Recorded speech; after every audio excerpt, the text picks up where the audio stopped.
This model is really the engine behind the whole 363 report. There are two basic layers. The first layer is the 8 approaches. Each of those represents a broad category of leadership, and they're not mutually exclusive. In fact, the approaches that are adjacent to each other have a lot more in common. And so if someone's high in the energizing approach, then they're more likely to be high in the pioneering approach. On the other hand, when we look at someone who's very high in the energizing approach, they're a lot less likely to be high on the deliberate approach. So, much like DiSC, this is a circumplex. Things across from each other in the circle are less related, and then things adjacent to each other are more related.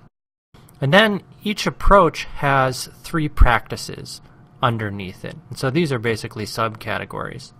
So, for example, the affirming approach has practices underneath it like being approachable, like acknowledging contributions, and creating a positive environment. All of these things add up to being very affirming and coming across as affirming.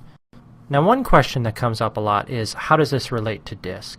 And you'll see as you go through the report, DiSC is not explicitly addressed in the report, but it is behind the scenes. In the process of assessing the leader, we do actually gather their DiSC style. And so that information is used to provide context, provide narrative to help explain and help the person get a better understanding of what their feedback means.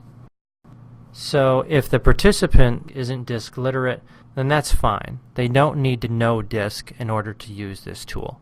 On the other hand, if the participant is DiSC literate, this can really help out with the facilitation of the tool and help them to gather some additional insights.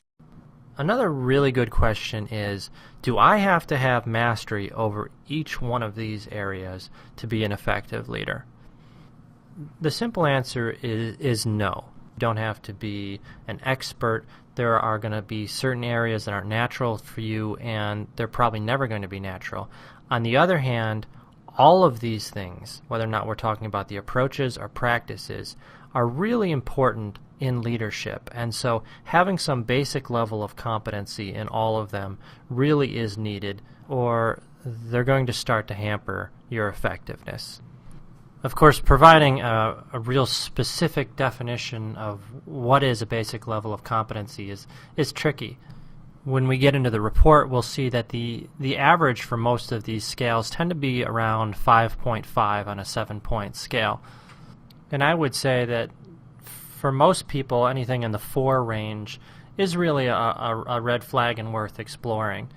But the point I'm trying to make here is on a more conceptual level, and that is none of these 24 practices or 8 approaches are things that you can blow off.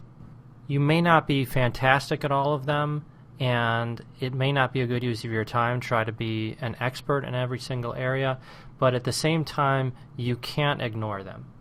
If you're clearly deficient in one of these areas, it's going to cause problems for you, and it's going to cost your leadership effectiveness. And then a final question that we do here is, where do these approaches come from? Where do these practices come from? And it's important to note that this is not intending to cover the entire domain of leadership. Things like intelligence, or honesty, or character, or even job knowledge are not included in here. This is just addressing the interpersonal aspects of leadership. And the development of this model was actually approached in 2 different ways.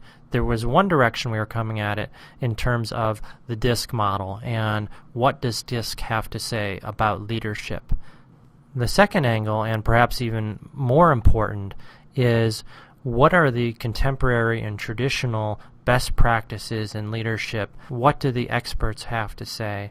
And as we started collecting data, what we found was a very cool and robust relationship between some of these age-old principles and even more of the contemporary principles as well, and what DiSC has to say about the person. And so you'll see areas like energizing or affirming in Kouzes and Posner's work. But if you read Jim Collins' work on, let's say, level 5 leadership, he talks a lot about the need for leaders to be humble and to have resolve. This model helps to integrate these different approaches and understand how they relate to each other in a way that both conceptually and statistically is supported very well by the data. The research, in fact, has been very supportive, suggesting that this model really does reflect the actual practice of leadership in the real world.